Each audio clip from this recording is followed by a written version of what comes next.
there are different kinds entirely in jail.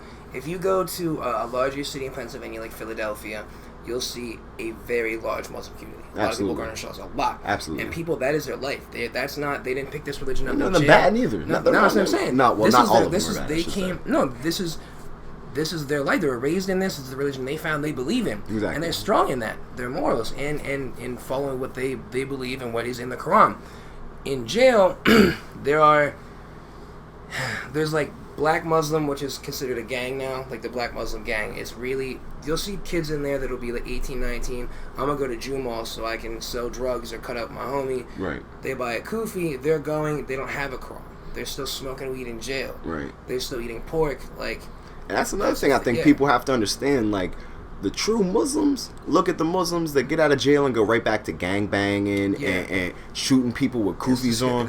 They're disgusted. Absolutely. They don't want to see that shit, man. Same thing as the Christians that look at the Catholic priests touching all them little boys. They are disgusted. Not everyone wants to be like that. These are the worst of the worst. The 1 in 100 that we just happen to see. My first cellie I had in Camp Hill when I was back on my violation about a year ago, Ahmed, he was a 45-year-old Muslim from Maryland. He had been Muslim since he was 12 and was one of the most peaceful. He was one of my favorite cellies I've ever had. I could sit down and play chess with him, kind of hold conversations with him. He was one of the cleanest people I've been with. Insanely nonviolent. Yeah. And he was the man that would be like, when they were on the gate yelling, like, all on the streets, I shoot you, these same dudes that are, on Allah, they wearing kufis and they just trying to gangbang in jail with a kufi on. He's like, that's disgusting to me. Yeah, it's sad, man. It's essentially like somebody. Because half of it is a gang in jail. At least they're just a gang. Half of them are just in there to be gang. And they're in there because they'll be the same ones eating pepperoni in their cell. Yeah, and they're classified as a gang. Now, the Black Muslim is a gang.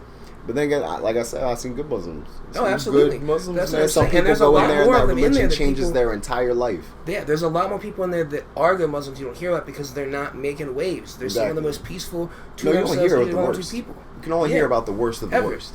And they're not forcing any religion on you. They're peaceful upon themselves. If you want to talk about it, they'll talk about it.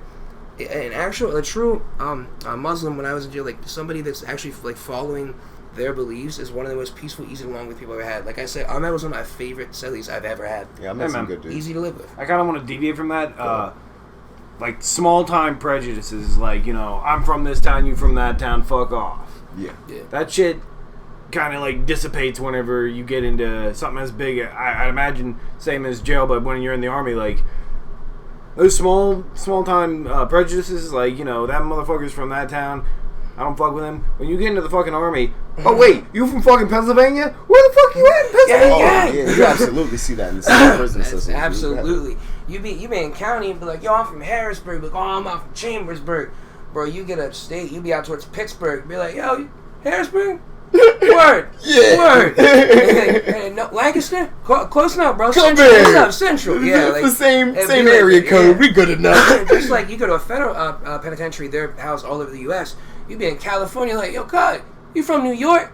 Oh, we out here. East Coast. You could be 8 miles or 8 hours away from each other. One from Buffalo, one from like just the absolute southern border, and you just be like, oh yeah, what's good? Like, never seen you. Goodness. Yeah, it's crazy. It's just essentially you need some sense of camaraderie, really. And that's another thing. When you go into the state prison system, when I went from county, being in a cell with a friend of mine that I had in high school, I was having a really good time. I was cool with him. They wake me up at 4 a.m. and I'm pushed through a whole lot of yelling and like violence provoking, so a whole lot of confusing shit. And then you're stuck in a cell with someone you don't know, full of people you don't know.